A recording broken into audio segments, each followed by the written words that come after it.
Muy bajo. Bueno,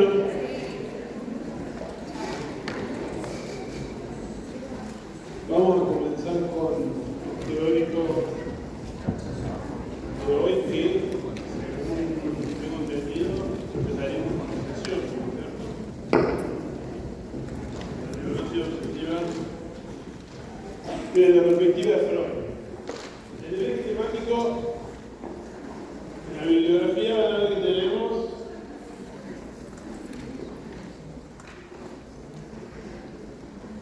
tres textos para este eje.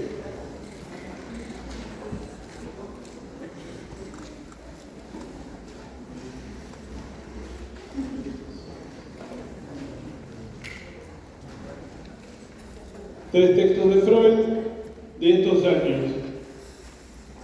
No sé si ven 1894, 1895, 1896. ¿A qué hipótesis psicopatológica corresponderían esos textos? La primera hipótesis, muy bien.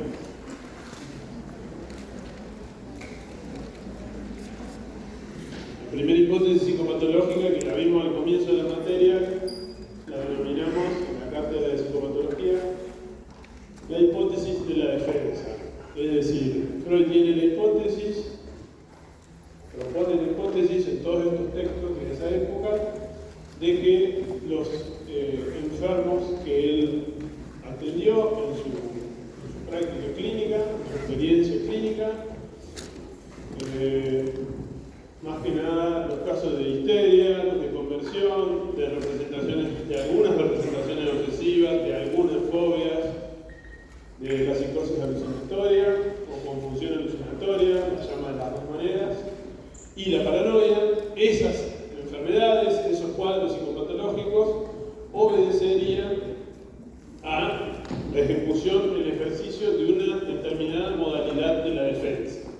Una modalidad general de la defensa y una modalidad particular para cada una de ellas. Es decir, la defensa operaría en los 5 cuadros, pero diferencialmente en cada uno de ellos. Hoy vamos a ver la neurosis obsesiva.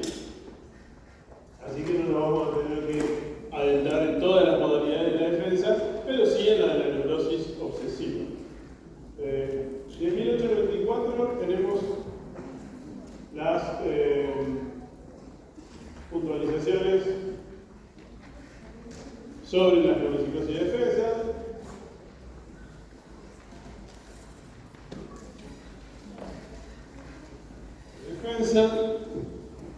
De 1895 tenemos otro texto que se llama Obsesiones y Fobias.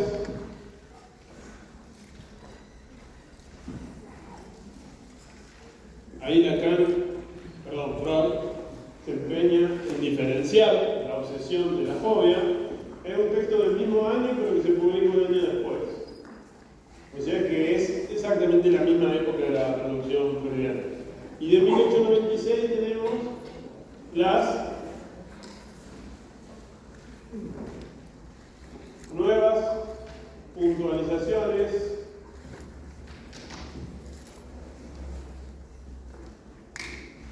sobre las neuropsicosis de defensa. Es decir, un texto que viene a complementar el texto de 1894. Nuevas puntualizaciones, es decir, que cosas que quedaron fuera del primer texto o que todavía Freud no podía formalizar, las formaliza en ese texto. ¿Qué vamos a ver de cada uno de estos textos? Porque hay que diferenciar bien dos cuestiones que siempre se confunden los alumnos a lo largo de los años y por eso, claro, es importante subrayar. Una cosa es el establecimiento, la formalización acerca de cómo opera la defensa, lo que sería el mecanismo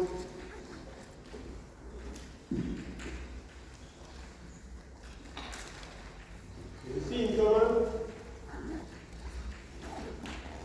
Y otra cosa es otra elaboración freudiana, otro abordaje de la neurosis obsesiva, es lo que él denomina la trayectoria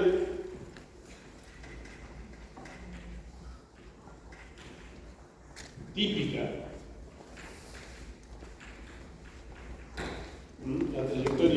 típica de lo que va a dar lugar o los distintos periodos en el desarrollo de una neurosis obsesiva, ¿no? La trayectoria típica que sigue el desarrollo de una neurosis obsesiva, que da lugar a una neurosis obsesiva. Entonces, acá lo dejo así señalado, ¿no? Del 94 vamos a repasar un poquitín, porque ya lo vimos, pero lo vamos a repasar, lo que hace referencia al mecanismo del síntoma. Del 95 vamos a ver la diferenciación que establece entre obsesión y fobia. No nos interesa tanto oponer la obsesión a la fobia, porque después vamos a ver fobia en particular de las unidades que siguen. Así que nos vamos a enfocar más que nada en cómo particulariza en este texto obsesiones y fobia a la neurosis obsesiva, que está en la misma línea con estos otros dos textos, pero lo vamos a ver porque muy probablemente muchas preguntas del examen sean textuales de esos textos. Entonces, para que identifiquen un poco cada uno de los desarrollos que hace Freud. Y de las nuevas puntualizaciones vamos a ver esta trayectoria, intentando relacionarla con todo lo anterior. Vamos a empezar en orden cronológico por aquí.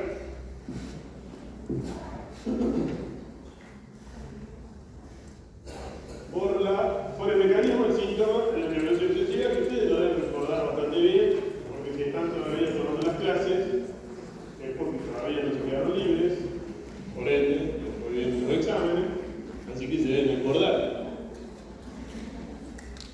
Por si acaso me olvidaron, lo vamos a repasar un poquitito.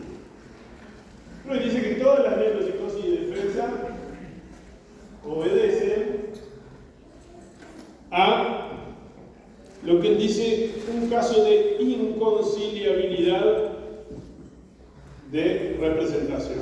Es decir, un determinado contenido de representación, una determinada representación, un determinado pensamiento.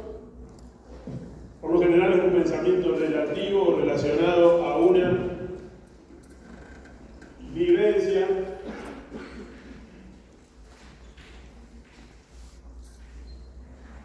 sexual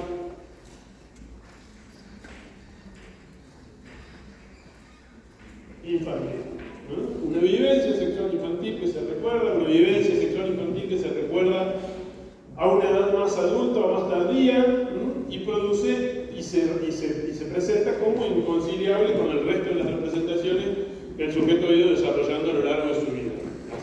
Representaciones, por decir, del orden de lo psicoeducativo, ¿no? La educación psíquica que ha recibido, por lo general, va a entrar en contraste, va a entrar en conflicto con lo que sería su recuerdo o su representación acerca de lo que fueron sus vivencias sexuales infantiles.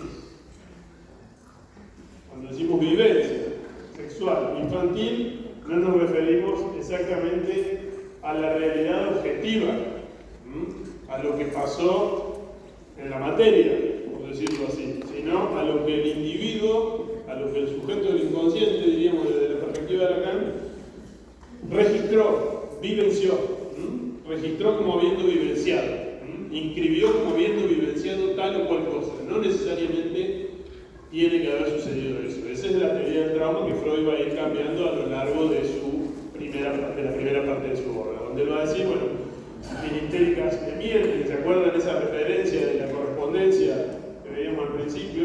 Donde él lo que termina desentrañando es que no se trata de una mentira, sino que de lo que se trata es de justamente no la realidad material, sino la realidad psíquica de ese paciente, lo que ese paciente vivenció, lo que ese paciente registró a partir de una determinada materialidad que como tal está perdida, no la podemos recuperar, como pasa todo el tiempo, ¿no es cierto? Va pasando el tiempo y no podemos recuperar lo que ya pasó, a menos que lo recordemos, por decirlo así, o que lo revivamos con algún medio tecnológico.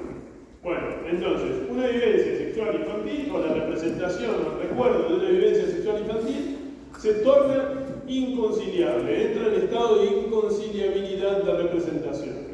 Ahí Freud establece como una distinción, dice cuando la vivencia es inconciliable, es decir, no se la puede conciliar, pero sí se la puede soportar un poco, tolerar un poco, se la reprime de determinada manera y ordena tres formas de la defensa, que nosotros vimos que son las formas de la defensa de la histeria, la neurosis obsesiva y la fobia.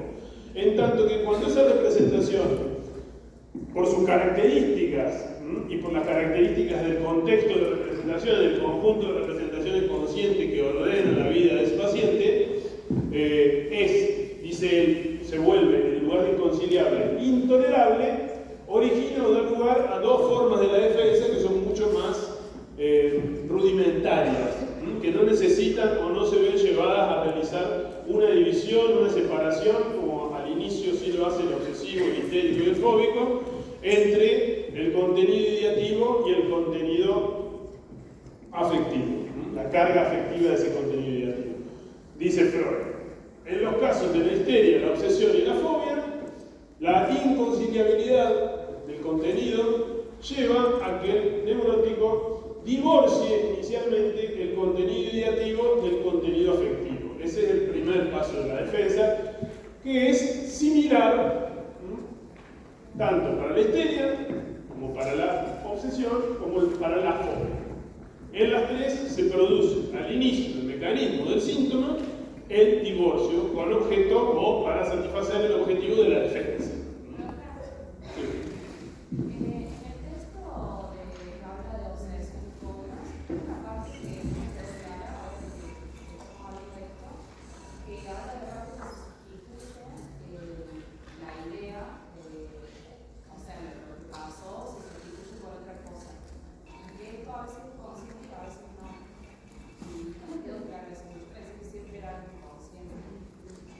A veces coincide o a veces no con qué. La idea sustitutiva, la parte carga de la sustitución, bueno, hay una parte que nombra como que a veces es inconsciente, o sea, que algunos pacientes lo hacen consciente y otras veces no. Yo creía que siempre es inconsciente eso se sustituye. Bueno, ahí después cuando veamos el texto de obsesión y fobia lo buscamos la frasecita, pero me imagino más o menos por dónde es, pero para no alterar el orden como vamos, lo vemos un ratito. Bueno, entonces, mecanismo del síntoma. Contenido ideativo, contenido afectivo o carga afectiva. Contenido ideativo es la materialidad de la representación. Con acá nosotros vamos a hacer, digamos, la sustitución, vamos a decir el significante, lo que representa a la representación. La Vorstellung representans, decía Freud, el representante de la representación. Freud decía, toda representación tiene una Vorstellung, un representante. Por ejemplo, la representación de los padres o de los integrantes del complejo de Edipo, cada uno de ellos tiene un determinado representante, un determinado término que lo representa. Con la capa vamos a decir significado. En la obsesión, que es lo que nos interesa ver hoy, el mecanismo del síntoma consiste en ese divorcio inicial entre el contenido ideativo y el contenido afectivo, igual que en las demás, con la diferencia que ese contenido ideativo no se reprime en el sentido histérico, es decir, no se envía a otro conjunto de representaciones, como sí sucede en la histeria, que se va enlazando ese contenido retirado, reprimido, olvidado, de ahí viene la llamada amnesia histérica, eso se olvida en el sentido de la amnesia, y se relaciona con otro conjunto de representaciones de contenido ideativo que ya han sido reprimidos o que van a ser luego reprimidos, ¿no? Y se empiezan a vincular en lo que Freud muy rudimentariamente en ese entonces empieza a denominar el inconsciente. El inconsciente sería ese otro grupo representacional alejado de la conciencia por efecto de la defensa. Son ese conjunto de representaciones que con el correr del desarrollo psíquico de una persona empiezan a tornarse inconciliables, entonces empiezan a ser, como diríamos hoy en términos digitales, enviado a la papelera de reciclaje, digamos, ¿no? a una especie de segunda memoria, que es el inconsciente. Y el contenido afectivo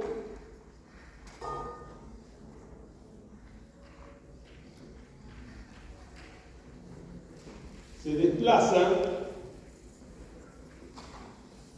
la operación psíquica inconsciente predominante en la obsesión, Freud lo dice una y otra vez, es el desplazamiento, es decir, es retirarle el afecto a lo que molesta, a lo que es inconciliable, y como el afecto no puede quedar libre en el psiquismo, a no ser que vaya a parar, digamos, algún acto, ¿no? Algún acto reflejo, algo que lo descargue, se debe vincular a algo, dice Freud.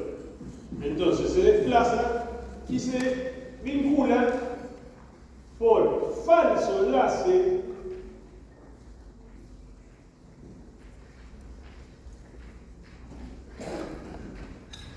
o el término que utiliza el francés es mésalliance, falso enlace.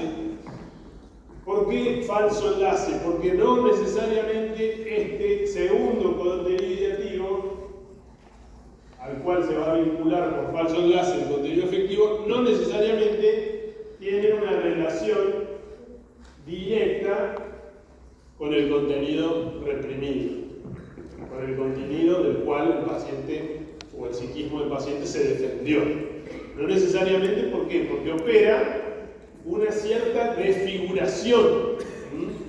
La desfiguración, recuerdan ustedes cuando veían el psicoanálisis la interpretación de los sueños, ¿no es cierto?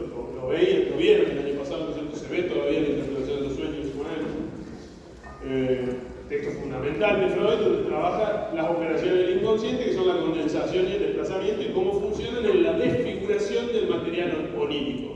Él dice, la condición de la defensa, la condición de la represión, para que algo pase, para que algo supere el poder de la defensa, el poder represor de la defensa, la condición es que ese material, ese contenido, se vea desfigurado por las operaciones psíquicas inconscientes, que son fundamentalmente, o las más importantes, son dos: la condensación y el desplazamiento. Freud va todo el tiempo a decir, la condensación domina más que nada para los síntomas conversivos histéricos, porque se condensan varias representaciones en un síntoma, es decir, varias cuestiones tienen un mismo significado y la misma carga afectiva, y el desplazamiento domina la neurosis obsesiva, es decir, el obsesivo tiene como modalidad predominante de su defensa desinvestir el divorcio. Acá sería desinvestir ese determinado contenido ideativo, retirarle la carga afectiva, retirarle el interés psíquico. Así como cuando nos pasa algo que no nos gusta y vamos y pensamos para nuestra intimidad y decimos, bueno, voy a hacer de cuenta que esto no pasó. Bueno, pero inconscientemente, ¿no? Eso es cuando un jueguito que hacemos en la conciencia, como que nos queremos convencer de algo. Bueno, esto a nivel inconsciente, es decir, el individuo no recuerda haber hecho haber desinvestido puntualmente ese contenido ideativo, porque además ese contenido ideativo tiene la particularidad que la neurosis obsesiva se recuerda. Se recuerda quizá a lo largo de toda la vida, se mantiene preconsciente, no necesariamente es lo que se impone en el pensamiento del paciente, no necesariamente, pero si se lo quiere recordar, o si alguien le pregunta por esa vivencia sexual infantil, que dice Freud que la obsesión tiende a ser activa, tiende a ser una actividad sexual, la puede recordar, pero desinvestida afectivamente, es decir, sin carga afectiva. No se angustia cuando la recuerda.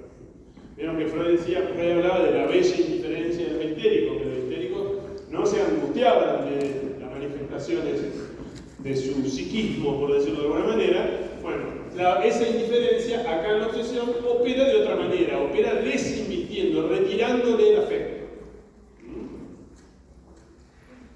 Y ese afecto, por vía del desplazamiento, se vincula por falso enlace a un segundo contenido ideativo, el cual, dice Freud, tiene que tener ciertas características particulares. Por ejemplo, ser algo inocuo, algo carente de importancia. Y, por ejemplo, como decíamos, no sé si ya lo puse 10.000 veces el ejemplo, pero bueno, se me ocurre de vuelta a mí. Una pacientita que antes de salir a la facultad, la pacientita, porque era muy joven, empujaba la puerta 7 veces. Si ella no empujaba la puerta, cerraba la puerta y después la empujaba 7 veces. Si ella no empujaba la puerta 7 veces, no se podía ir tranquila a la facultad. Entendía que algo malo podía pasar en su camino hacia allá, o en la vuelta, o en la casa mientras ella no estaba. Entonces, algo que parece inocuo, tonto, absurdo, estúpido,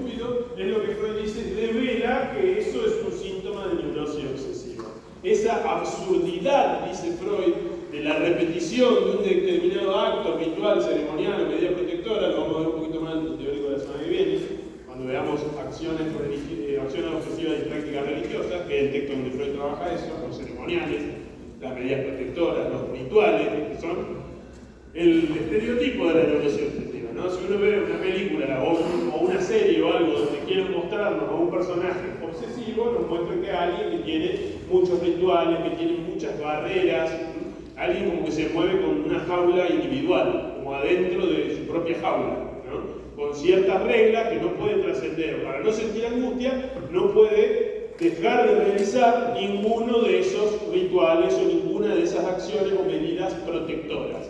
¿Protectoras de qué? Del surgimiento de la angustia o del surgimiento de la vinculación del contenido afectivo con la angustia, que es de lo que se quiere liberar. El mecanismo de la defensa quiere divorciar esa relación. Entonces, el contenido, fíjense la solución como es una solución de compromiso, que deja bien a todas las partes, porque por eso el obsesivo es el más exitoso de los neuróticos en términos de la realización de su neurosis, y en términos de que cuando se analiza también es el que mayores éxitos terapéuticos obtiene, porque deja todo, queda todo, digamos, de alguna manera inocuo, falto de amenaza, por decirlo así. El contenido ideativo insoportable le saca el afecto, entonces está ahí. Si alguien le pregunta, lo puede recordar, puede recurrir a él, pero no es un problema para él. Y a veces le puede decir, eso no es un problema para mí. Sí, eso pasó, tal cual fue así, pero eso no es un problema para mí. Yo vengo por otra cosa. Por ejemplo, vengo por esto, porque no me puedo liberar de este ritual. El contenido afectivo tampoco desaparece, sino que se desplaza y se liga a otra cosa. Y encima se liga a algo que es, en términos, digamos, de lo que podemos hablar nosotros en el lenguaje coloquial, una tontería, algo que, bueno, sí, que haga lo de la puerta y se vaya a disfrutar, va a decir el papá, la mamá, el tío, y que haga y vaya, y cuando vuelva, lo hará de vuelta, o al otro día cuando salga, ¿no? Como decir, si total no le cuesta nada. El problema es que un ritual va dejando lugar a la realización de otro y llega un momento que si la neurosis obsesiva avanza sin resolver lo que la originó, los rituales se van colapsando, se van solapando unos a otros y no se puede vivir, básicamente. Ese es el asunto. Bien, entonces, una consulta. Ese contenido negativo al que se le desplaza la afecto, en este caso lo que buscamos por síntomas, ¿es significativo? Digamos, ¿tiene un porqué eso y no otro? está determinado por algún tipo de relación con esto. Tiene relación, pero una relación desfigurada, porque por ejemplo puede tener una relación homofónica. Es decir, a lo que se le pone, por ejemplo, en este caso lo que tenía una determinación era el número 7. No voy a decir cuál era porque me ampara el secreto profesional, pero el número 7 tenía una determinación que tenía que ver con la sexualidad. ¿Se entiende? Era un número que tenía una determinación muy relativa a determinada práctica sexual, no que ella había realizado, pero que formaba parte de sus fantasías obsesivas. ¿Y el tratamiento se busca el porqué o surge eventualmente, digamos, de por qué ese síntoma es 7, por qué lo guarda y no? Surge fácilmente, se interpreta fácilmente, es decir, es bastante, para un psicoanalista, ¿no? Es bastante fácil reconocerlo, pero no se transmite. Pero queda para vos. Y eso depende. Todas esas son cuestiones que tienen que ver con la singularidad de cada tratamiento. Eso depende. A veces se puede comunicar. Depende qué tipo de relación analítica esté funcionando ahí. Si es, por ejemplo, un psicoanálisis que ya está avanzado, se puede hablar de todo. Si es alguien que está haciendo su primera consulta, o que está en pre-entrevistas, o que está, digamos, viendo qué onda, no, porque va a salir corriendo cuando uno le diga ese tipo de interpretaciones. Así como se horrorizan muchos de ustedes cuando leen las interpretaciones de Freud, vieron que dicen, ¿qué? ¿Cómo? ¿Está loco este viejo? ¿Qué le pasa? Bueno, imagínense que estén frente a alguien y ustedes le cuentan alguna pavada suya y el tipo le dice, eso tiene que ver con pim pum pam, y le hace. Es demasiada información. Depende de lo que esté funcionando ahí, depende de lo que esté pasando ahí, exactamente, depende de la transferencia. Y incluso si la transferencia, aun cuando sea positiva, obsesiva, aún cuando esté funcionando, a veces no se le agrega sentido. ¿Se entiende? Porque está funcionando. ¿Para qué? El psicoanálisis por la vía del desciframiento es el psicoanálisis freudiano del principio. El psicoanálisis como vía de desciframiento, o el psicoanálisis como de desciframiento del sentido de los sueños, del sentido de los síntomas, todo eso, nosotros lo vemos, tiene un valor más que nada histórico. Pero la clínica hoy no es una clínica de desciframiento. Porque, digamos, el sentido por lo general, y hoy lo vemos constantemente, el sentido enferma. A veces sana también, pero más que nada enferma. ¿Quiénes trabajan con la vía del sentido? La sugestión, el coach, la religión, etcétera, etcétera. ¿No? Entonces, bueno, el psicoanálisis intenta no sobrecargar el sentido, más bien desinflar el sentido, retirar el sentido. Una comunicación así puede servir en la medida que vaya en la dirección de quitarle sentido a otras cuestiones que ese paciente realiza o trae a la consulta. Ahí puede valer la comunicación. Pero como siempre, digamos, ¿por qué es un problema hablar de cuestiones clínicas en una materia como psicopatología?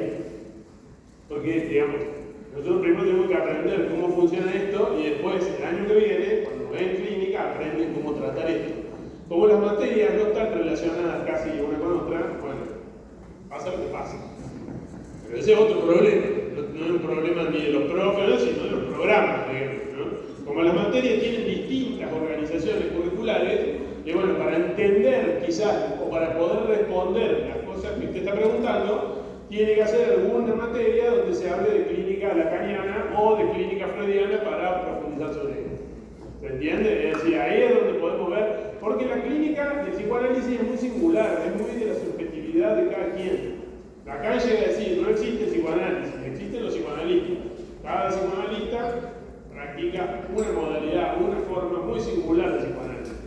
Entonces, bueno, como no se puede estandarizar todo eso, no tenemos una materia así por lo general. Pero sí hay seminarios donde a veces se trabajan cuestiones clínicas o ciertas cuestiones y donde más que nada funciona eso en los posgrados, donde ya tiene que aportar un dinerito para acercarse a ese conocimiento. Sí.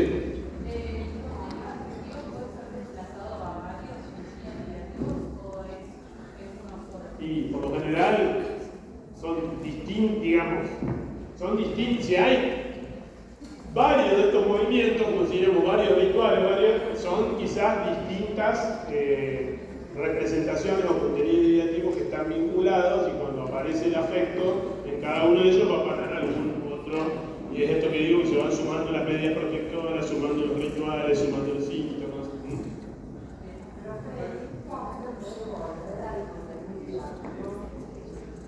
¿El afecto? Y sí, si hacemos un trabajo como de intentar ese desciframiento que decíamos recién, sí, puede volver, digamos, una idea muy inocente y muy inicial del psicoanálisis era reaccionar ese afecto, es decir, permitirle que vuelva acá, como deshacer el síntoma sería, permitirle que vuelva acá, para que ese afecto aparezca donde tiene que aparecer, se reaccione y supuestamente ahí el tipo se cure. No funciona así, no es tan fácil. Pero bueno, sí se puede. Sí se puede. Después, de vuelta a lo que decíamos con él, hay que ver si sirve. Hay que ver si sirve, porque acá, como decía, el síntoma provee una cierta estabilidad, un cierto status quo. Ordena eso que no se soportaba, lo ordena. Entonces por eso Freud decía también, ojo con el furor sanante, ojo con el furor de curar, de remitir síntomas. Porque hay que primero saber qué función está cumpliendo eso para ese paciente. No se trata simplemente de sacarle el síntoma. El síntoma, decía Freud también, era la práctica sexual de los enfermos. Si uno le saca el síntoma, ¿qué le ofrece a cambio? Su cuerpo. Es decir, claro, bueno, se la está arreglando con su sexualidad con el síntoma. Se lo voy a sacar porque yo soy un gran retirador de síntomas, un gran curador de neuróticos. Así como decía Freud al principio, la mano en la frente, o la hipnosis. Por eso Freud se retira de eso, porque se da cuenta que hoy puede pasar cualquier cosa. Hoy no es que puede pasar cualquier cosa. Hoy pasa cualquier cosa. En todos lados pasa de todo, pasa lo que no se pensó que iba a pasar, pasa. Entonces, hoy alguien hace un curso de, hoy mi colega que es un supervisor que trabaja en España, en lugar de hacer la equivalencia de los títulos, hacen el curso de coaching, la equivalencia demora 3 años. Hacen el curso de coaching y son psicoanalistas. Hacen psicoanálisis, porque no saben hacer otra cosa, pero tienen que disfrazarse de coach para ejercer, digamos, el psicoanálisis en Europa, por decirlo así. Por eso, hoy pasa cualquier cosa. Hoy viene un tipo cualquiera, se pone en Instagram con una pileta atrás y un autocar y dice: yo tengo la fórmula de la felicidad, pim, pam, pum. Nadie le pregunta quién sos, dónde estudiaste, qué hiciste, qué sabés, qué tenés, nada. Así que bueno, nosotros estamos hablando de 100 y pico de años, ¿no es cierto? No vamos a sacar la cuenta, de mucho tiempo atrás, donde era otro el escenario epistémico. Hoy es todo muy difícil. Pero bueno, yo entiendo que nosotros estamos todos acá porque nos interesa, entre comillas, la ciencia. O lo que tiene cierto, el conocimiento, lo que transmitimos a la facultad, el conocimiento científico acreditado, lo que está acreditado. Esto está acreditado, todo eso otro no se sabe. Pero hoy pasan esas cosas que uno dice: bueno, lo acreditado es cuestionado y lo que no está acreditado, no se viste bien, no se presenta bien, es exaltado. Bueno, veremos qué pasa. Sí. Sobre todo ahí en el contenido ideativo 1, eso que no se recuerda, pero no está cargado de afecto, no es fácil aceptarlo. Es decir, eso Freud lo dice en el historial de estructurado en el nombre de la raza, tiene que pasar por el segundo trabajo de transferencia, porque es como decir, aún teniendo todas las aprobaciones de la vista, se sigue resistiendo, ¿no? No es algo fácil llegar. Sí, a veces lo que no se puede aceptar no es necesariamente el recuerdo o la representación de ese contenido ideativo, sino lo que eso significó para la vida del paciente, lo que eso produjo en la vida del paciente. Por ejemplo, nosotros decimos que atiendo hace muchísimo tiempo y lo he atendido en diferentes instituciones. Cuando lo empecé a atender, yo estaba en el neuropsiquiátrico trabajando, no estaba internado. En el consultorio externo, y él iba ahí, y en ese entonces él venía recordando muy claramente la vivencia de abuso sexual infantil que había sufrido. Pero no lo podía vincular ni en lo más mínimo con su sufrimiento actual. Su sufrimiento actual era fantasmático. Se buscaba siempre mujeres que lo vejaban, que lo violaban metafóricamente, que lo dejaban sin nada, que lo robaban, que lo ultrajaban a la persona, que lo denigraban, digamos, ¿no? Entonces él repetía fantasmáticamente esa cuestión sin poder vincular que ese fantasma con el cual él gozaba en términos lacanianos, no disfrutándolo, pero lo disfrutaba, la pasaba mal. En términos de goce, gozaba, digamos, de eso.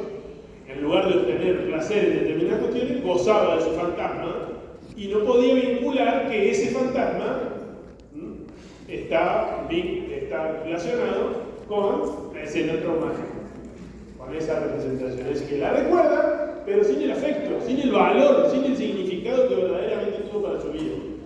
Eso permanece inconsciente, el vínculo entre las dos cosas. Eso es lo que justamente ataca, lo que la defensa produce, digamos, el vínculo. Ataca el vínculo entre lo que sucedió y el afecto. Así que está muy bien la referencia. ¿Sí?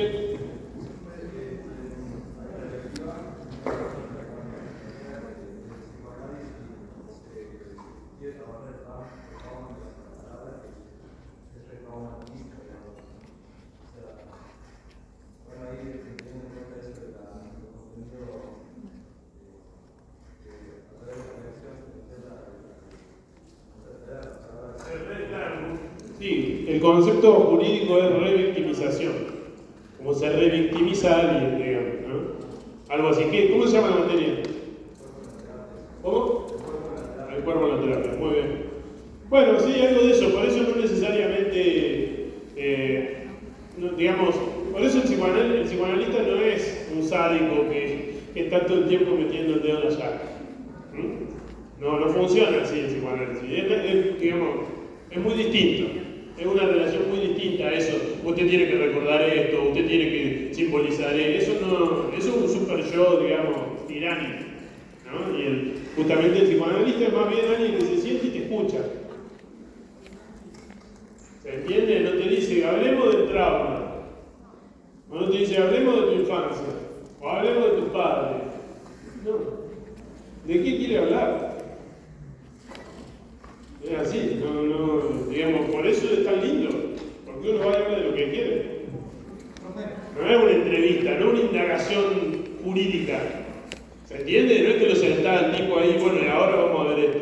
Uno va orejeando todo lo que ve y así construye un caso y después piensa el caso cómo funciona, pero no necesariamente hay que cambiarle, hay que resetear el disco duro del paciente, por decirlo en términos digitales, ¿no? No necesariamente no es una nueva memoria que hay que instalar. Eso fue en el origen, estamos hablando de 1894, de 1900, ¿se entiende? Esa es la vertiente del psicoanálisis como desciframiento. La otra es la que se desprende de la interpretación de los sueños. ¿Qué hacía Freud en la interpretación de los sueños? Bueno, hacía el trabajo ese, el contenido latente, el contenido manifiesto. Había que hacer pasar el contenido latente a la conciencia. Que el tipo supiera que el material del sueño que lo había perturbado estaba desfigurado, que no era eso, sino que el asunto era lo que estaba reprimido. Entonces, esa es la vía del desciframiento, la interpretación de los sueños. No se interpretan casi sueños, más que jugando quizá, o si el paciente viene y dice, soñé tal cosa, y se pone él a interpretarlo. ¿Se entiende? Pero la analista no le pide al analizante, tráigame un sueño. Así lo interpretamos, así le muestro lo bueno que soy encontrándole sentido a las cosas de otros. No, eso fue. Después, otra cosa que también no existe más es el análisis de la resistencia. También era una etapa del psicoanálisis. Los postfreudianos hicieron de eso un castillo en el aire que después vino Lacan y lo hizo bosta, lo sopló, lo destrozó. Dijo, están haciendo cualquier cosa. El análisis de la resistencia es, si el tipo no paga, no le digo, por ejemplo, pasa todo el tiempo con los obsesivos, que van a la consulta, más que nada las consultas virtuales que te tienen que transferir. Las presenciales, cuando te dicen ya te transfiero, también pasa. Y no te transfiere, y no te transfiere, y no te transfiere, porque se olvidó. Entonces, antes se hacía el análisis de la resistencia, se decía, bueno, vamos a analizar esa resistencia a pagar que tiene usted, porque ya es la segunda vez que tengo que recordar, después de la sesión, que me haga la transferencia. Si no, está degradando la relación a una relación de ¿qué? De amigos. ¿Con quién uno habla de sus cosas y no le paga? Con un amigo. No somos amigos, no tenemos mucho que ver más que cuando nos encontramos acá. Y es mejor que no seamos amigos, porque no somos amigos, usted me puede contar las cosas que no le cuenta a sus amigos. Son esas las cosas que vamos a hablar acá. Es una relación distinta. Entonces, bueno, el análisis de la resistencia era eso. Llegó tarde 15 minutos, bueno, analicemos eso. ¿Por qué llega tarde? Claro, porque usted es el segundo hijo y así, pim, pam, pum. Llegó tarde de la vida de su familia, no sé, huevada así. No sirve. Es lo que venimos diciendo recién. Eso fue parte del psicoanálisis, sí. Determinada escuela todavía lo utiliza, sí. Pero no es la línea teórica que nosotros transmitimos acá. Ya se habrán dado cuenta que no funciona así. Bueno, pero parecía que tuviéramos una clase de la materia de psicoanálisis más que psicopatología. Así que volvamos a lo nuestro. Entonces, el mecanismo del síntoma se entendió, ¿está claro? ¿Podemos pasar a lo que sigue? Vamos re bien con el tiempo. Pasemos a obsesiones y fobias, así conversamos allá con la compañera que hacía la pregunta.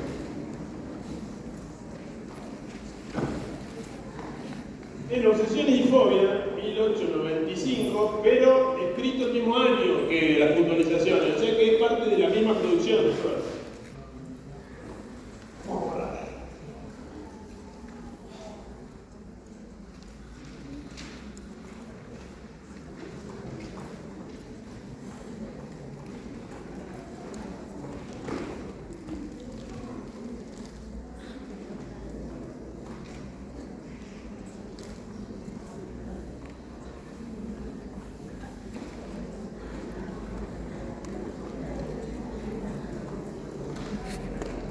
Vamos a tomar el texto porque es un texto lindo para leer, tiene muy claras las frases. Bueno. Obsesiones, fobias. 75.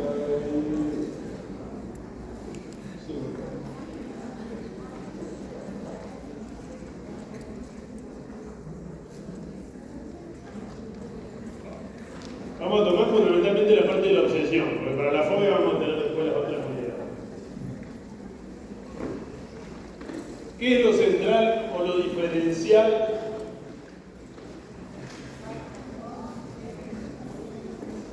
Lo que caracteriza la neurosis obsesiva, dice él ahí, cuando alguien... El término alemán para neurosis obsesiva que Freud utiliza es Zwangneurosis. Zwang con W, así.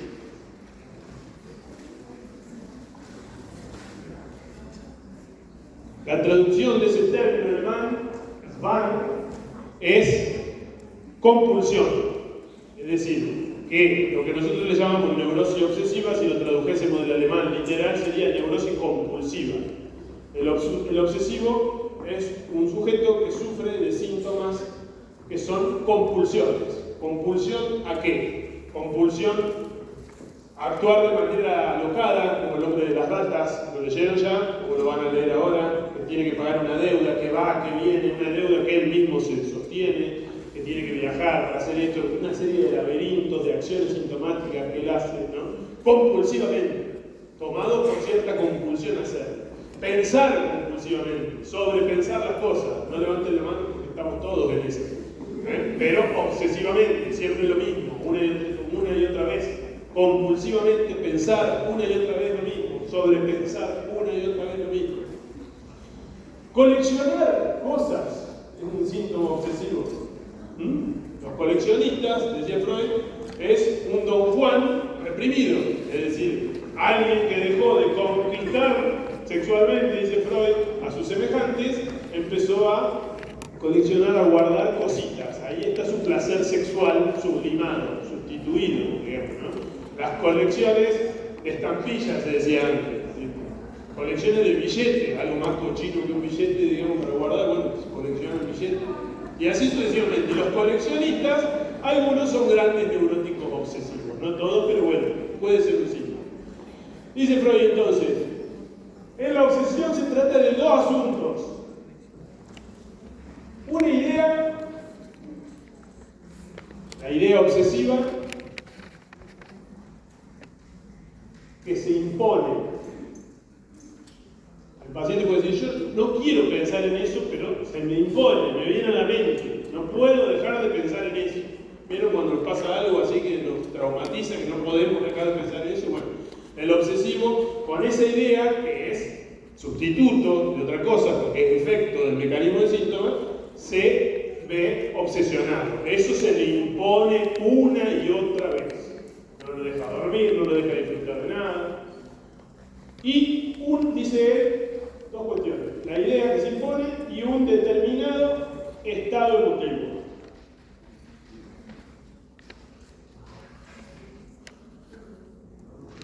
Estado emotivo, una determinada emoción. ¿A qué le suena esto? La ansiedad, el miedo, la duda. Muy bien, claro, la ansiedad, así las nombra. La ansiedad, el miedo, la duda, a ver cuál más menciona. La cólera, el enojo a veces también. El enojo es muy propio de los obsesivos. Yo soy tranquilo, pero cuando me enojo, así te dice, pero como que ya tenés que saber que cuando se saque, el tipo, todo eso que estuvo reprimiendo va a salir sin ningún tipo de límite. Es peligroso hacer enojar a un obsesivo. Be careful.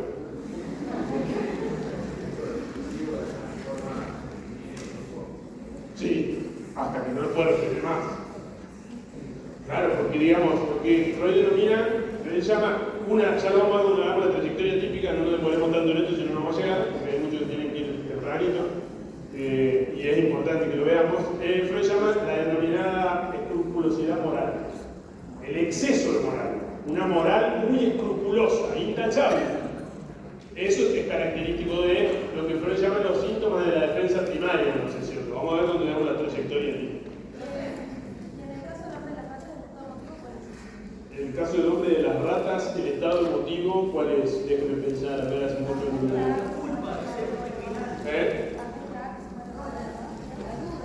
La duda, la confusión a la duda, el pensar, el cavilar, las cavilaciones.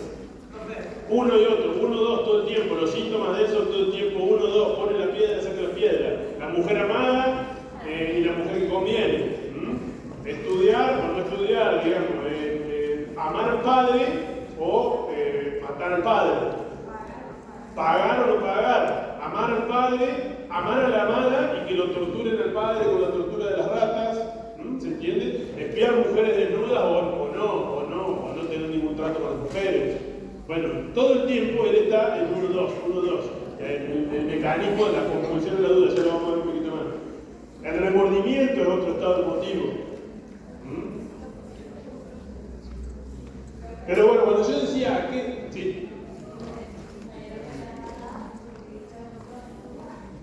El estado, digamos, el estado emotivo es la compulsión de la duda.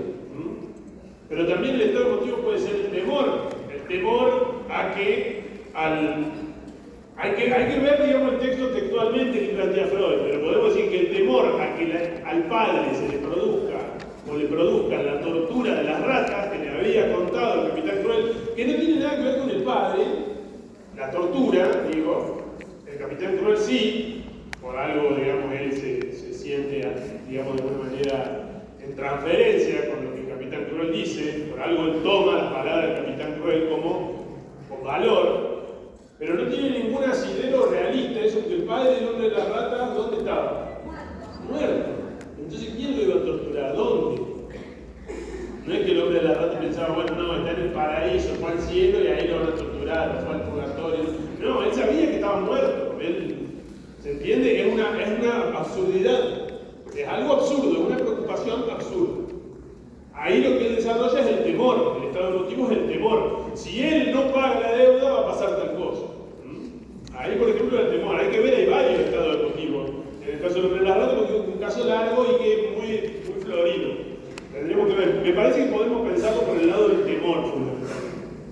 Creo que hay una pregunta de múltiple opción, por eso es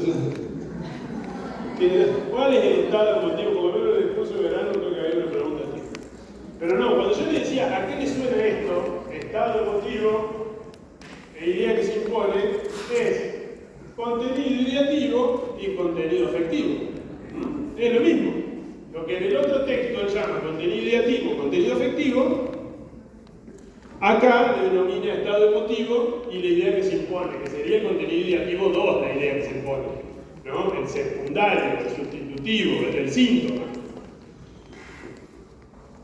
Dice Freud, la idea, digamos, la particularidad o la diferencia con la fobia es que el estado emotivo que se impone en la fobia es el miedo al encuentro con el objeto fobígeno, con ese objeto en particular. Y solo es el miedo a eso. Es decir, es la angustia que sintió el paciente y que se transformó en miedo por proyectar, digamos, la carga afectiva a un objeto del mundo exterior, de la fobia.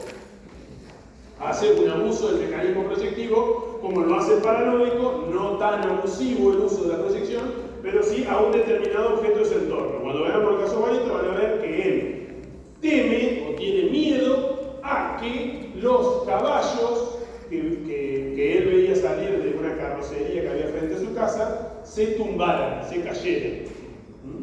Cuando los caballos defecaban hacían un cierto movimiento que él le llamaba un zapateo, él tenía un término scrumpf, que también lo vinculaba con las heces, con las deposiciones, con cuando él tenía que ir al baño y no quería, lo obligaban a que fuera a hacer caca y no quería, le decían, pero tenía que hacer caca, ¿no? Y él hacía como los caballos, hacían un movimiento así, el scrumpf ese que hacían los caballos, y él tenía miedo que él salía a pasear y que los caballos se tumbaran o que algún caballo venga y le muerda, cuando lo va desarrollando un poquito más la fobia, venga y le muerda los genitales. Lo casca, por eso Lacan dice después que la fobia es un llamado a la intervención interdictora del nombre del padre, es decir, a la función del nombre del padre en la castración simbólica, no literal, como la fantasía del caballo. Entonces, una idea que se impone y un estado emotivo. En la fobia dice el estado emotivo es uno solo. En la obsesión es el estado emotivo suele mantenerse, dice Freud. Suele ser siempre el mismo, como esta carga afectiva que se desplaza, ¿no? Que va pasando de una idea a otra idea. Lo que plantea Freud, el estado emotivo se mantiene, la idea es siempre un sustituto de otra idea que se ha visto reprimida. Sí, el estado emotivo se mantiene, dice Freud, en la obsesión, el estado emotivo se eterniza. Es decir, la carga afectiva, como se va desplazando de una cosa a otra, se eterniza, está con el enfermo para siempre. En cambio, la idea que se impone puede ir cambiando, porque ya es la primera idea o la primera que el paciente puede identificar, es sustituto de otra. Entonces él dice, el estado emotivo se eterniza, se perpetúa, la idea, como es donde funciona la sustitución, donde funciona la permutación simbólica, se moviliza, se dinamiza, va cambiando.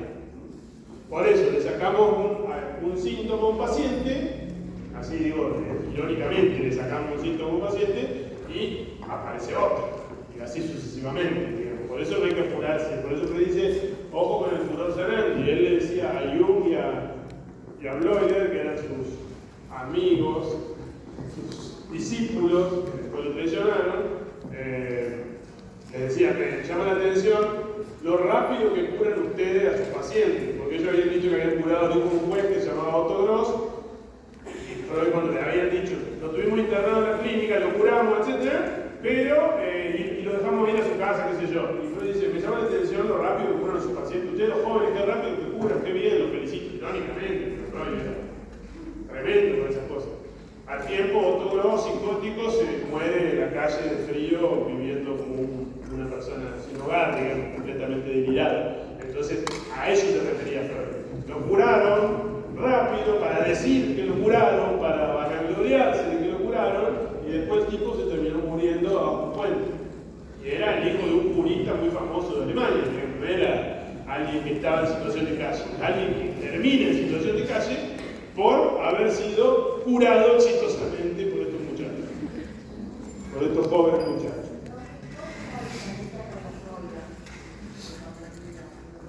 La idea se mantiene en la fobia, y el estado emotivo uno solo. La idea por lo general, la fobia se eterniza.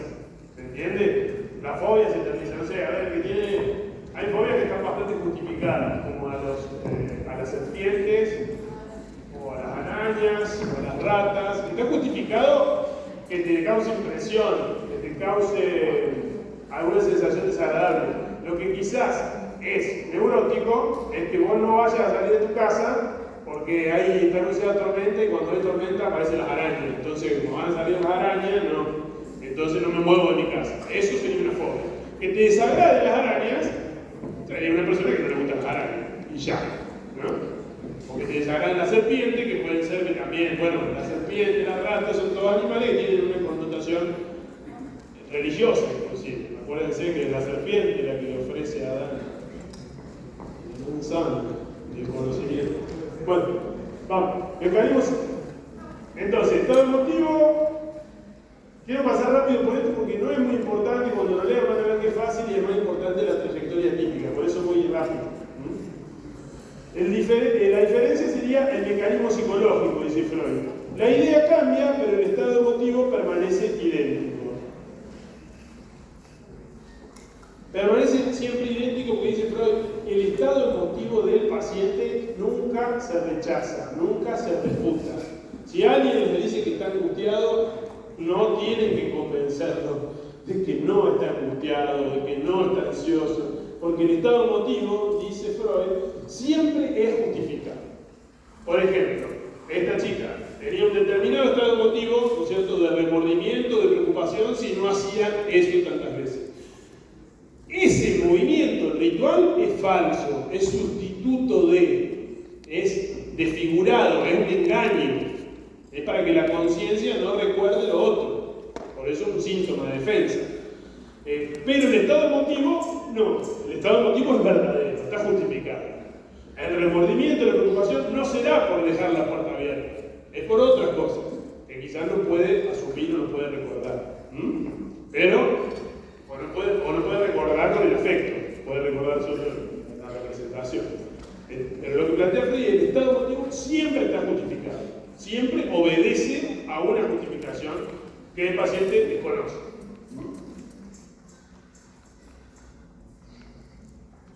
Y termina diciendo, bueno, el sesgo patológico de la obsesión, ¿dónde está? En que el estado emotivo se ha eternizado y la idea asociada al estado emotivo es un sustituto. Ese sería el sesgo, el rasgo patológico, característico de la neurosis obsesiva para Freud en el texto Obsesiones y Fobias. Lo repito, el sesgo patológico dice: el estado emotivo se ha eternizado y la idea asociada es un sustituto. Si eso se presenta, dice Freud, estamos ante una neurosis obsesiva. Sería el sesgo patológico, el rasgo o el signo patognomónico de la obsesión, ese mecanismo.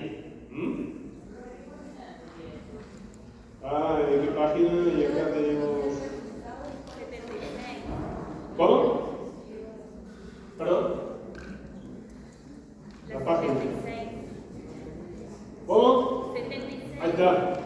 76, sí. Acá está. El primer punto del trabajo. Segunda página. Bien.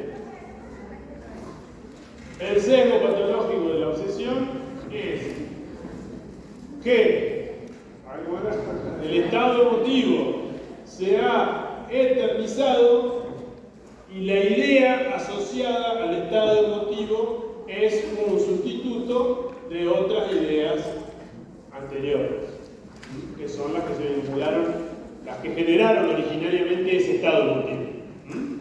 ¿Se entiende?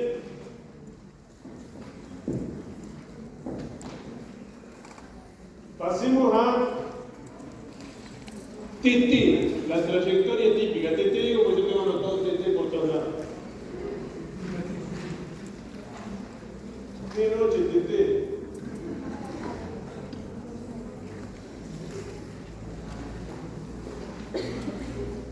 No me pegues. Bueno, trayectoria típica. A ver cómo lo podemos esquematizar para que sea claro. Bueno, vamos a hacer, como la trayectoria, como es una trayectoria, vieron que a Lacan no le gusta hacer nunca, no han visto mucho de Lacan, pero lo que han visto, Lacan nunca hace un esquema que sea tipo línea de tiempo.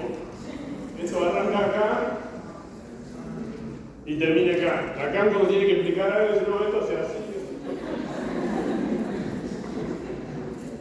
¿Por qué? Porque esto es el sentido del que uno se enferma. Esto es la historia, por decirlo así, ¿no? Que va. Es lo que dice que hay distintos niveles, lo real, lo simbólico y lo imaginario están entrelazados, entonces hay que pensar que en esta línea de continuidad esos registros se entrelazan. Bueno, nosotros vamos a hacer esto de la trayectoria típica así, tomando así, porque Freud lo presenta así, habla de distintos periodos en el desarrollo de una neurosis obsesiva y va caracterizando cada periodo. Habla del principio de la sexualidad infantil, donde se produce la vivencia sexual infantil de la que hablábamos en las puntualizaciones sobre la neuropsicosis de Férez. A ese periodo donde se produce la vivencia sexual infantil, la BSI, la vivencia sexual infantil, Freud lo denomina, dice, en la obsesión, esa vivencia se presenta por lo general en un periodo al que él denomina de inmoralidad.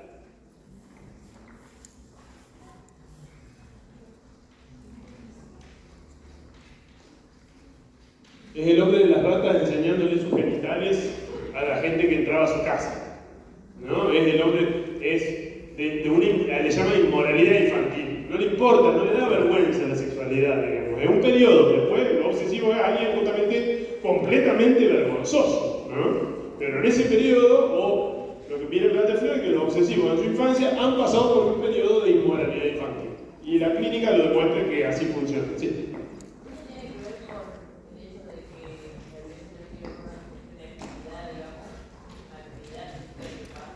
Sí, es una actividad, es algo que hace. Freud dice, incluso eso se conecta con que la mayor parte de esto, tómelo con pinzas, porque sabemos que no es así. Pero dice, ¿por qué la mayor parte de los obsesivos son varones? Bueno, porque tienen con la sexualidad una relación más activa. Viene de toda la relación con lo genésico, lo biológico. Hay que seguir los medios ahí nomás a Freud en esas cuestiones relativas a los géneros de las neurosis, que nosotros hoy ya tenemos otras herramientas con las que pensar eso, no necesitamos generizar o distribuir genéricamente las neurosis, no sirve. Es como lo contrario del psicoanálisis sería. Si vamos a decir, no, los obsesivos son varones, esto es muy de psicopatología del año 90 y... ¿cuándo la hice yo? 90 y... Bueno, ¿cómo se llamaba? 98, por él. Ahí nosotros cuando éramos alumnos acá, escuchábamos siempre los obsesivos y las histéricas, decía el profe. Porque el obsesivo y la histérica. Y nosotros ya sabemos que eso no funciona así. Pero bueno. Entonces Freud decía, la actividad, el periodo de inmoralidad infantil se caracteriza por dos cuestiones. Una vivencia de seducción pasiva,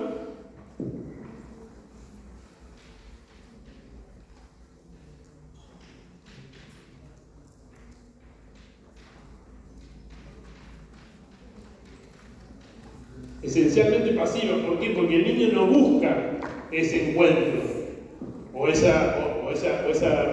o tener esa representación. Eso se produce por el cariño que le brindan sus seres queridos, por los mimos, por la erotización, por la libidinización de los vínculos. Porque son vínculos de amor, digamos. Entonces, como todo vínculo de amor implica, por ejemplo, no sé, el colecho, o darse besitos, o mimos, como decía Juanito, los cumplidos que se daba con su mamá. Bueno, eso es, digamos, justamente la vivencia sexual infantil. ¿Qué dice Freud? En la obsesión pasa como en la histeria, que hay, en el comienzo debemos presuponer una vivencia sexual, una vivencia de seducción pasiva, que el obsesivo no la recuerda ni en lo más mínimo. Porque lo que hace o caracteriza a alguien que va a ser obsesivo es que frente a esa vivencia lo que desarrolla es una acción. Una acción, dice Freud, acción sexual, que por lo general, dice él, es agresiva, es decir, que implica maltratar o lastimar al objeto que lo erotiza.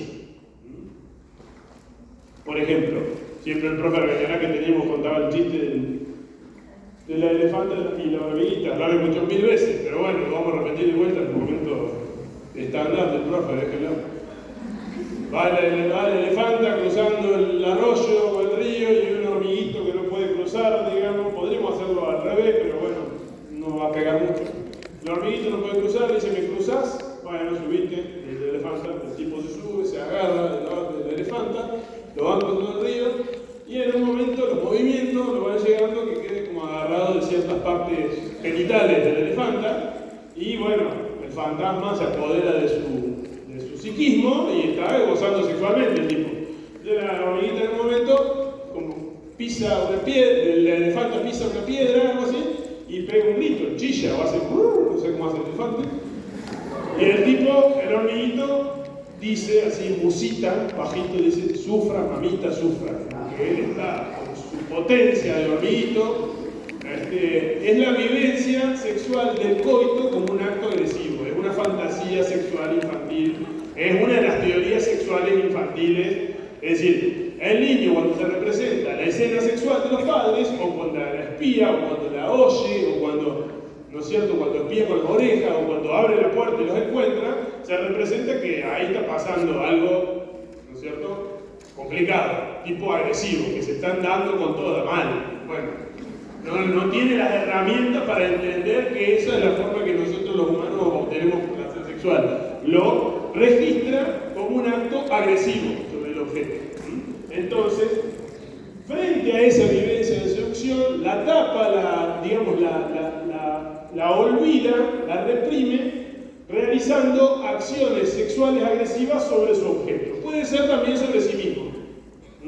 Muchos niños que, sin darse cuenta, cuando se enojan, cuando entran en ese estado emotivo de cólera, de ira, se aprietan y se hacen una lastimadura, por ejemplo, ¿no? O había uno, me acuerdo que atendía yo, que agarraba, no era yo, porque capaz que por la pelada van a pensar que no. El tipo agarraba, se hacía un rulo así con el pelo, tenía el pelito un poquito largo, con el dedo se hacía un rulo, arrancaba el brazo. Se hacía sonar, ¿no? Se hacía a sí mismo. Eso, en la perspectiva de Freud, es una acción sexual. Es una forma de tramitar la sexualidad que todavía no se comprende. Que como no se comprende, genera toda esa cólera, toda esa ira, entonces la forma de bajar, de descargar la libido ahí es lastimarse. Pero también lo que dice Freud es que por lo general los obsesivos tienen fantasías de esa actividad sexual que desarrollan con otro niño o con otra niña, por lo general dice si es varón con alguien del sexo opuesto, donde fantasea que el acto sexual implica un maltrato, un daño, una agresión, lastimar al objeto de amor.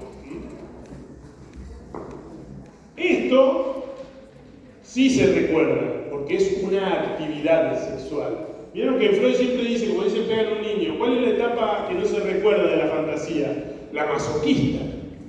¿Por qué? Como acá. ¿Cuál es la etapa que no recuerda el obsesivo? La pasiva, la de seducción, cuando es tomado por el otro, en su vivencia, ¿no?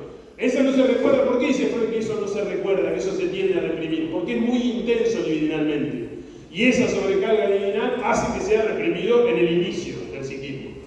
Entonces, en pegar a un niño, ustedes ven la segunda etapa o la segunda fase de la fantasía, que es la que no se recuerda nunca, la masoquista, en las niñas, dice Freud. Y que se debe construir después del análisis, plantea él, una construcción que es una ficción respecto de eso. Pero no se recuerda ¿por qué? Porque es masoquista y porque todo lo masoquista desde la perspectiva freudiana aporta una intensidad libidinal muy alta, ingobernable, porque claro, masoquista o sometido al otro, uno no es el que hace la acción, no regula la acción. La acción, desde la vivencia, ¿no?, viene del otro, es el otro el que la regula, por eso tiene una intensidad que puede ser desmedida para el individuo, porque es el otro el que actúa sobre él, y él está pasivo frente a eso. En la actividad, él regula su acción, hasta dónde aprieta, hasta dónde pega, hasta dónde lastima, ¿se entiende? Entonces, esa, la activa, puede llegar a ser recordada desde el bajo. La pasiva es reprimida en el sentido profundo del término de represión, dice Freud, y no se recuerda porque una intensidad libidinal muy grande. Tiene mucha carga libidinal, está muy cargada. Lo que generó en el aparato psíquico fue mucha sobrecarga, mucha estimulación libidinal.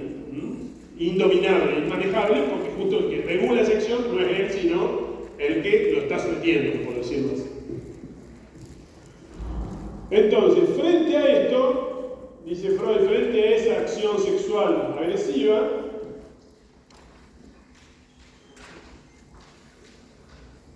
surge el, como dice, a ver, vamos a ver textualmente porque es más. Así vemos el término exacto que usa Freud. Es el capítulo 2 que dice naturaleza y mecanismo de la neurosis obsesiva. Estamos ya en nuevas puntualizaciones. Dice acá. Claro, dice que el obsesivo suele ser por esa misma actividad sexual, porque va a desarrollar su sexualidad a través de esas actividades, suele madurar sexualmente. ¿Qué quiere decir madurar sexualmente? No quiere decir que genitalmente, sino que sus representaciones adquieren un grado de madurez sexual. Se representan las cosas bastante similares a cómo sucede. Tienen cierta madurez sexual, es decir, sabe lo que pasa. Empieza a entender qué es lo que pasa en la sexualidad, cómo funciona la sexualidad de los adultos, por decirlo así. Y dice,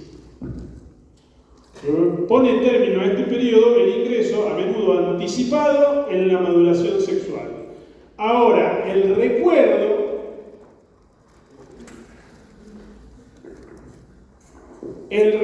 vamos a borrar un poquito acá para que entre. saben lo que dice, o lo que decía. El recuerdo de esta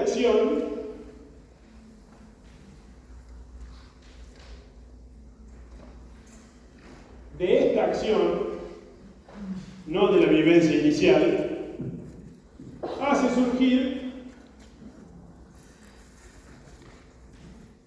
el autorreproche.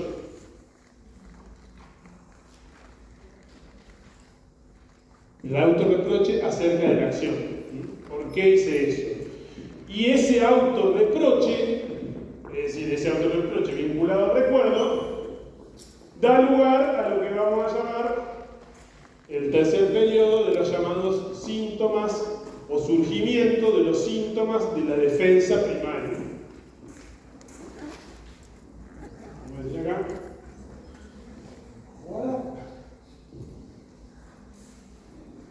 Vamos a poner defensa primaria.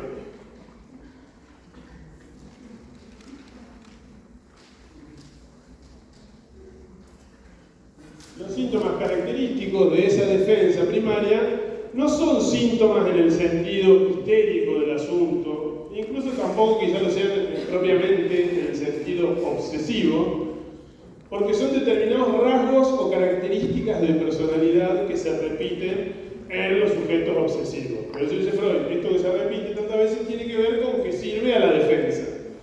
¿Cuáles son esos rasgos o características de la personalidad que sirven a la defensa primaria? Y bueno, Freud menciona, creo que son tres. La vergüenza,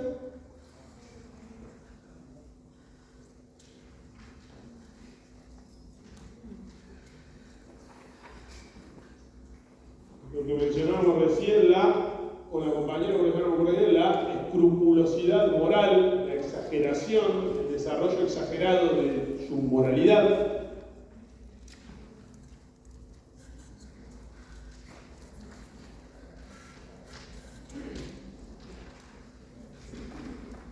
Y la inseguridad sobre sí mismo, inseguridad sobre sus propias posiciones. Lo que más adelante podemos relacionarlo con la cavilación, con la duda. ¿Soy o no soy? ¿Quiero o no quiero? ¿Me gusta o no me gusta? ¿Voy para allá o voy para acá? Sí.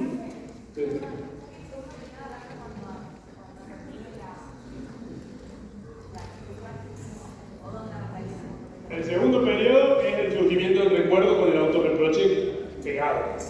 Surge el recuerdo, o sea, no surge, nunca se había ido, sino simplemente recuerda, y a eso, como ha madurado, como dice Freud, como hay una cierta prematuración de lo sexual, como ha madurado más que quizás otros niños, entiende que eso que hacía no estaba bien. Entonces, como recuerda eso y entiende que no estaba bien, surge el autorreproche. Por mi culpa, por mi gran culpa, ¿no? Se autorreprocha haber hecho eso.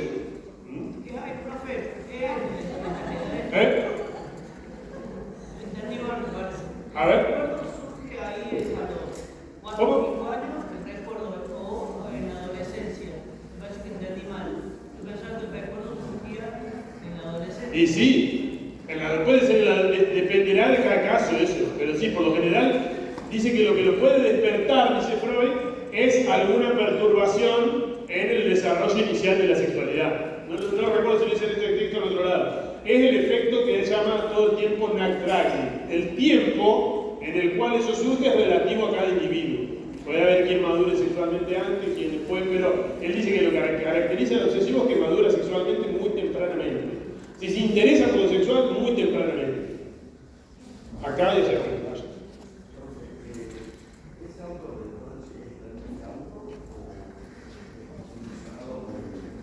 No, es auto porque él realizó la acción y sabe que él la realizó.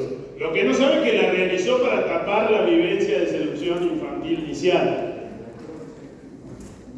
Autorreproche, se reprocha a sí mismo.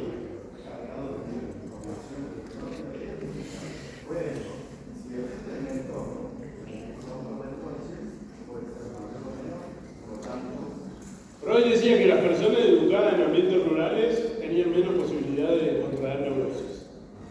Ahí tiene la respuesta para eso. La persona educada en un ambiente rural ve a los animales todo el tiempo realizar el coito para la reproducción, entonces tiene una relación por lo general Con lo sexual distinto. No hay la misma exigencia que en el mundo ciudadano, en el mundo urbano. Más que nada en la época de Freud. Ahora, no sé, porque vieron que las ciudades y los pueblos están todos más o menos en la misma lógica, porque están todos conectados al aparatito, al teléfono, entonces nadie mira a los animales lo que están haciendo. Pero bueno, en la época de Freud él decía así, las personas que han sido educadas en ambientes rurales donde la libido se desarrolla de otra manera tienen menos posibilidad de contraer neurosis que las personas que están en la nerviosidad moderna, en la vida urbana. Estamos hablando de 1900. Esa es una forma de... Profe, Sí. entonces, en términos constructivos, para que pueda suceder ese autorreproche, no tiene que haber tanto valor ni que anime, digamos. Claro, tiene que saber él que eso que hacía estaba mal. O sea, Por eso la maduración sexual. tiene que ser la escuela, después de la tesis. Por ejemplo, le puede dar culpa. Bueno, lo que pasa es que eso de las etapas, nosotros acá no lo trabajamos, ya lo ven ustedes, no trabajamos esa línea. Eso sería psicología evolutiva de la infancia o de la niñez, pero sí, si quiere pensarlo así, si le sirve para ordenarlo, tendría que estar ya los diques morales del asco y demás, que en realidad acá lo que dice es que esos diques se refuerzan con los síntomas de la defensa primaria. Que serían la vergüenza, la desconfianza sobre sí mismo, la desconfianza sobre sí mismo y la escrupulosidad. O la inseguridad sobre sí mismo y la escrupulosidad moral. Relaciona él también esto con la paranoia. Dice, en la paranoia, el recuerdo no necesariamente da lugar a un autorreproche, sino a un reproche al otro, porque proyecta en el otro la culpa de la acción sexual que él realizó. Y en lugar de, como síntoma de la defensa primaria, encontrarse la desconfianza de sí mismo, encuentra la desconfianza ante el otro. Él lo trabaja en las nuevas puntualizaciones en esta parte. Se los voy a leer porque está bastante bueno también y para que relacionen paranoia con obsesión. Miren, página 183. A ver si llego a leer. Me resta todavía valorar los esclarecimientos obtenidos de este caso de paranoia. Él presenta un caso de paranoia y está analizándolo a él, ¿no? Para una comparación entre la paranoia y la neurosis obsesiva. Aquí como allí, la paranoia y la neurosis obsesiva, se ha comprobado que la represión es el núcleo del mecanismo psíquico del cuadro de la enfermedad. Lo reprimido es, en ambos casos, una vivencia sexual infantil. También, en esta paranoia, toda obsesión proviene de una represión. Los síntomas de la paranoia admiten una clasificación semejante a... Sí. Una parte de los síntomas brota igualmente de la defensa primaria, la paranoia. A saber, todas las ideas delirantes de la desconfianza, la inquina, la persecución de otros,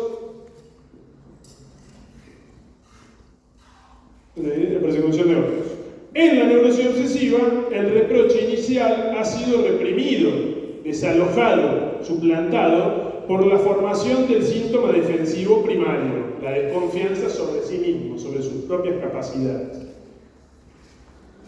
Así se reconoció la licitud del reproche y entonces, para compensar eso, la vigencia que el escrúpulo de la conciencia moral adquirió en el intervalo de salud, protege de dar crédito al reproche que retorna como representación obsesiva. En la paranoia, dice, el reproche es reprimido por un camino que se puede designar como proyección, puesto que se erige el síntoma defensivo de la desconfianza hacia otros, no hacia sí mismo. Con ello se le quita reconocimiento al reproche, y como compensación de esto falta luego una protección contra los reproches que retornan dentro de las ideas delirantes. Me olvidaba decir que este momento, el de los síntomas defensivos de la defensa primaria, también lo vamos a llamar periodo de salud aparente.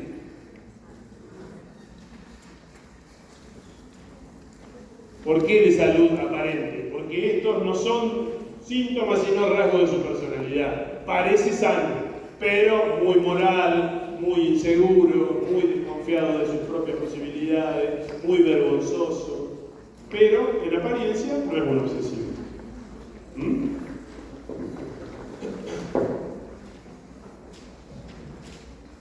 Acá estábamos. Entonces, 1, 2, 3. Los síntomas de la defensa primaria estarían siempre, cuando lo lean, presten atención porque es como que está en el pasaje del 2 al 3. Es decir, entre que se recuerda y se produce el autorreproche, surgen los síntomas de la defensa primaria y se logra el periodo de salud aparente. Parece estar sano, sin síntomas, pero con rasgos de personalidad bastante particulares y que se repiten en todos los casos, ¿no? Vamos a ver cómo se llama el otro periodo. Si alguien se lo acuerda, chifle, ¿eh? Ahí está.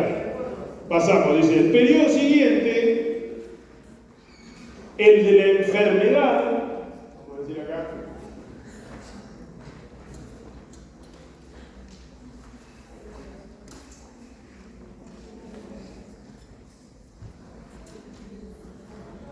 sí. Por eso ahí viene exactamente. El periodo siguiente, el de la enfermedad, se singulariza por el retorno de los recuerdos reprimidos. Esto. Entonces tenemos inmoralidad infantil, autorreproche, salud aparente, autorreproche sería autorreproche y defensa primaria, salud aparente, enfermedad, retorno de lo reprimido por el recuerdo. Se recuerda lo que se había reprimido acá. Vuelve a aparecer. Algo suscita el recuerdo. ¿Puede repetir a otra etapa también o no? Sí. Se recuerda aquello que está en la línea de lo que se ha reprimido. Pero después no puede haber de nuevo una segunda para A ver, sí, porque en realidad, digamos, recuerda, y si vuelve a montar ahora es lo que vamos a explicar ahora. Ahí vamos a explicarlo. Sería como las medidas protectoras, vamos a decir acá, enfermedad, recuerdo y retorno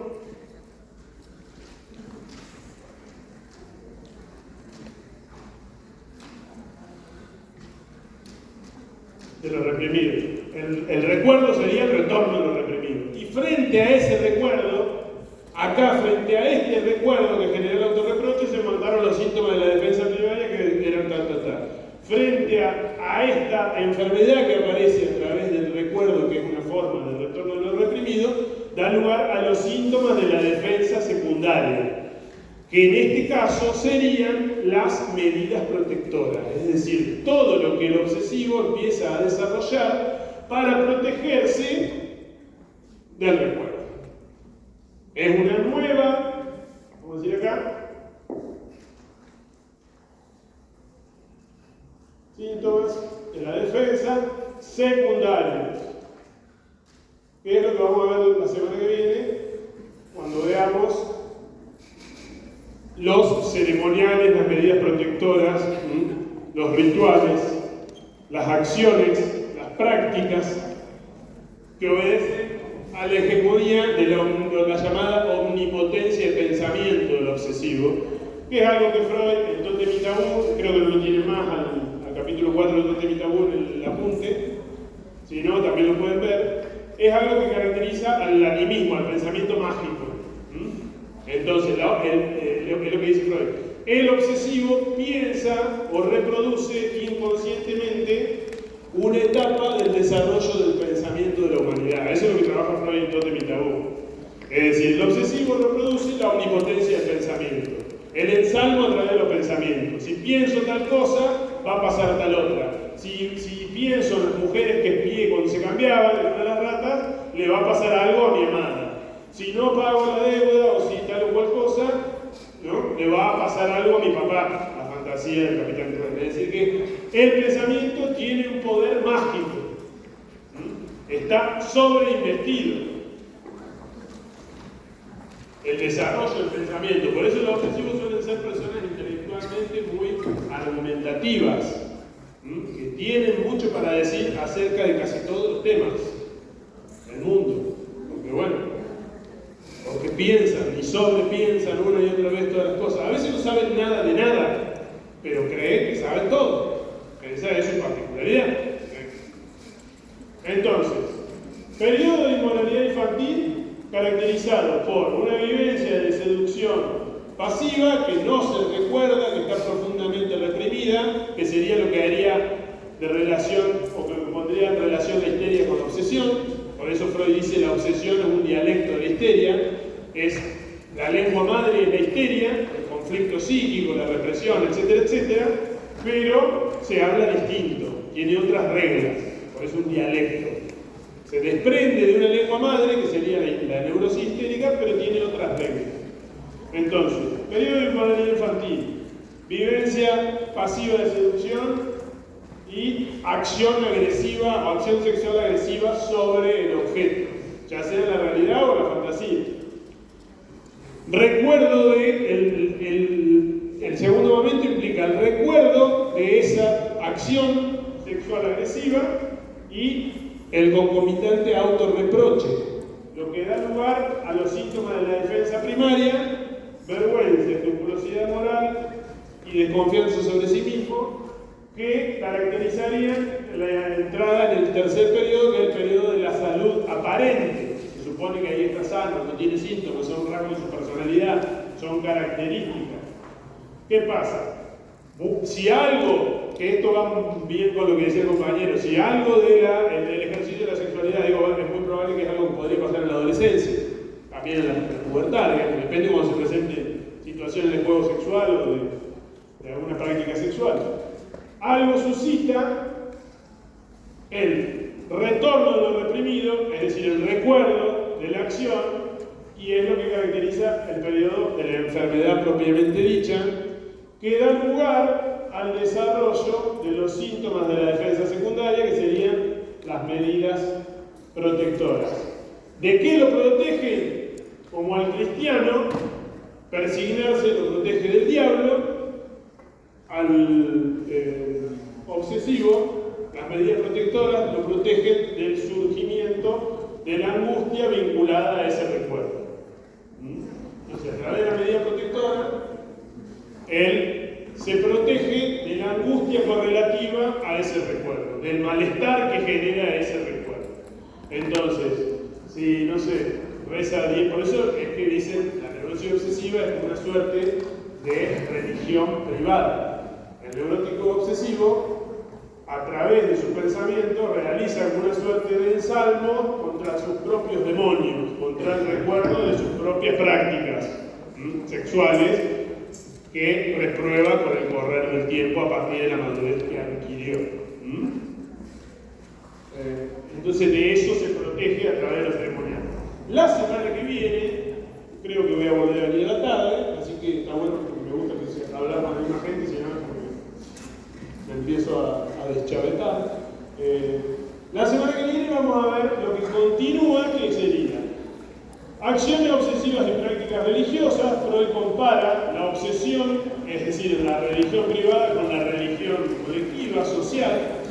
Dice, la obsesión es como la religión privada del enfermo, la histeria es como un teatro privado y la paranoia es como un sistema filosófico de pensamiento privado, ¿no? Es como el que hace ahí una especie de correlación entre la psicopatología y los fenómenos socioculturales a los cuales esa forma psicopatológica está vinculada simbólicamente. Es decir, que la enfermedad se saca, se extrae, ¿no? Es como una particularización, una singularización, una práctica privada de eso que socialmente es un ordenador. Entonces eso es lo lindo pensar en esto que hablamos del entorno y demás, que la neurosis obedece al discurso de otros.